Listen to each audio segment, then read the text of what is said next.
So let me get this straight. Japan, a country with a well-documented history of fabricating excuses to invade its neighbors, is now deploying missiles and claiming it's because it feels threatened.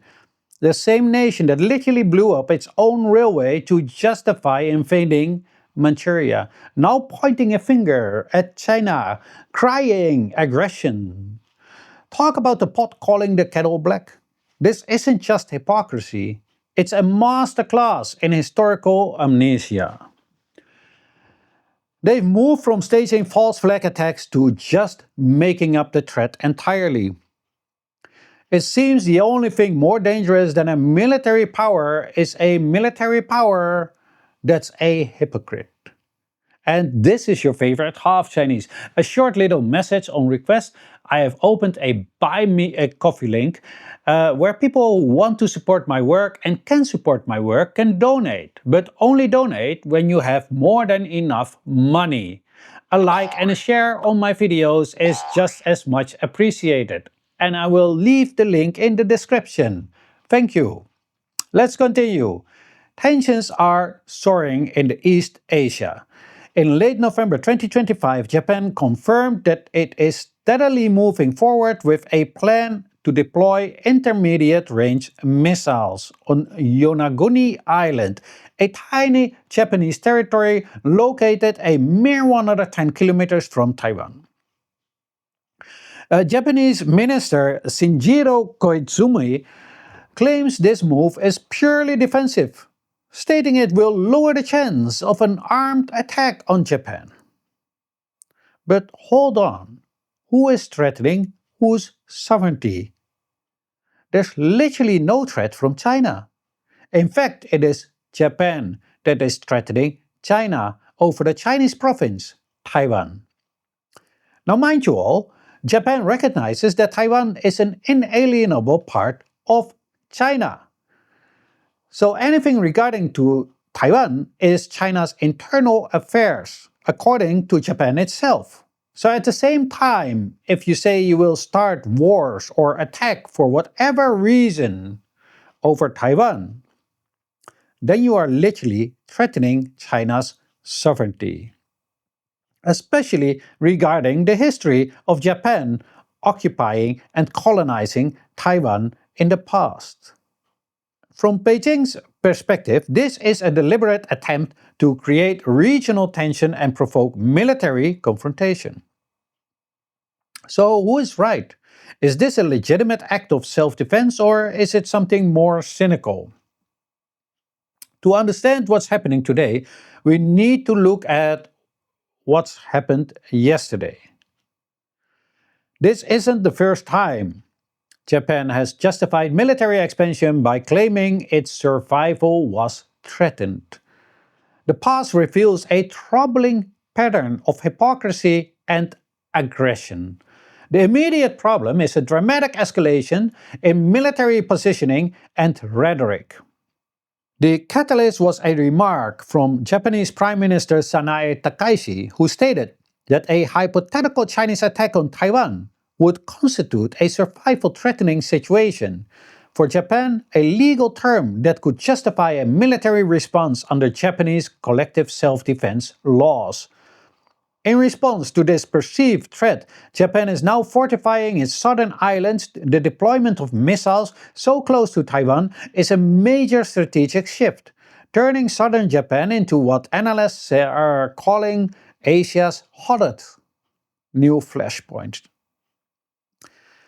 China has reacted with fury, interpreting these actions as a blatant interference in its internal affairs and a violation of the One China principle. Beijing has already imposed economic retaliations, including bans on Japanese seafood, and has warned its citizens against traveling to Japan.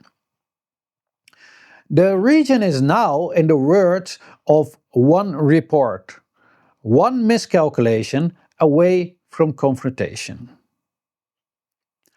To see why China and other regional neighbors view Japan's action with such deep suspicion, we need to examine the historical record. Japan's current justification echoes a dark chapter from its past. The use of false flag operation to create a pretext for war. The most infamous example is the Mukden Incident of 1931. On September 18, 1931, Japanese military personnel detonated a small amount of dynamite on a Japanese-owned railway in Manchuria near the city of Mukden. The explosion was intentionally weak, causing minimal damage. A train even passed over the track minutes later. The Imperial Japanese Army immediately blamed Chinese dissidents for the attack. Now, mind you, Chinese dissidents in China itself. Using this staged incident as their justification, Japanese forces launched a full-scale invasion of Manchuria, claiming it was a necessary act of self-defense. Within months, they had occupied the entire region and established the puppet state of Manchukuo. The international community saw through the ruse. An investigation by the League of Nations exposed the Japanese capability, leading Japan to simply withdraw from the League in protest. This event is widely considered by historians to be the opening act of World War II in Asia. This playbook, fabricating a threat to justify aggressive expansion, is a documented part of military history. The Mukden Incident stands as a stark warning of how nations can manipulate public opinion to march forward toward war. So where do we go from here? The situation is dangerously compressed, with military assets and heightened rhetoric increasing the risk of a catastrophic miscalculation. The solution does not lie in unilateral military escalation, which only reinforces a cycle of fear and provocation. Instead, the path forward must be built upon diplomacy and de-escalation. The first and most critical step is for Japan to apologize and retract the statement not to place missiles pointing at China. Pointing more missiles at China, who has done no harm towards Japan, is a clear act of aggression and provocation and gives the vibes of history repeating itself yet again. The ultimate solution is to learn the lessons of the Mukden Incident. When nations use pretext, whether real or manufactured, to justify military aggression, the outcome is often conflict and suffering for all involved. A peaceful and stable Asia depends on rejecting this dangerous pattern and choosing a path of mutual understanding and verified peace. The missiles on Yonaguni are a modern reality. The ghost of Mukden is a historical warning.